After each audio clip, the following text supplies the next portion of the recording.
প্রিয় বন্ধুরা, আশা করি সবাই ভালো আছেন এবং সুস্থ আছেন। আপনাদের সবারই সুস্থ শুভকামনা নিয়ে আজকের এই ছোট্ট ভিডিওটা বানাতে শুরু করলাম।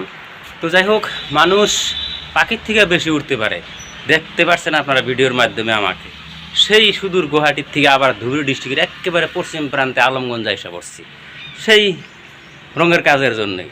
তো আজকে যেটা কাজ হচ্ছে সেটা হলো এটা একটা মানে যা নতুন করে বোধহয় 1 বছর আগে থেকে শুরু করছে জাবরের ট্যাঙ্কি। এরকম এটা রং করা হবে, এই গেটগুলো মারা হবে। এই গেটগুলো মারতেছি বা উপরের অ্যাঙ্গেলগুলা, এই যে এখানে অ্যাঙ্গেল আছে।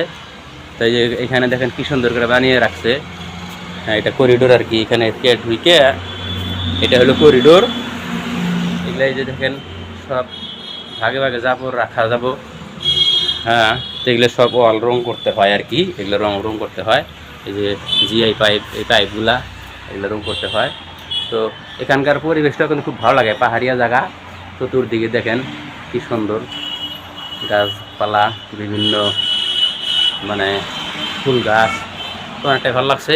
তো যাই হোক দর্শক, এইটা কাম নিয়ে আমার তো কাজ প্রফেশনাল এটা, কিন্তু আমি অন্যদিকে একটা খুশি আছি। সেটা হলো যে এই যে গ্রামে গ্রামে যে ডাস্টবিনগুলো দিছে, এটা অনেক উপকার। অনেক জাবর যতর বিভিন্ন জায়গায় পড়ে থাকে, এই ডাস্টবিনে জমা করলে এখান থেকে জৈব সার উৎপাদন হবে, খুব উপকারী। এটার বিষয়ে আমি একটা মানে সন্তোষ পোষণ করলাম। ততক্ষণ মধ্যে সবাই ভালো থাকবেন। তো যাই হোক বন্ধুরা, পরবর্তী কামের কিছু অংশ ভিডিওতে অ্যাড করে দিলাম। এরকম করে কালার মারা হয়েছে, রং লাগানো হয়েছে, গেটটাও করা হয়েছে।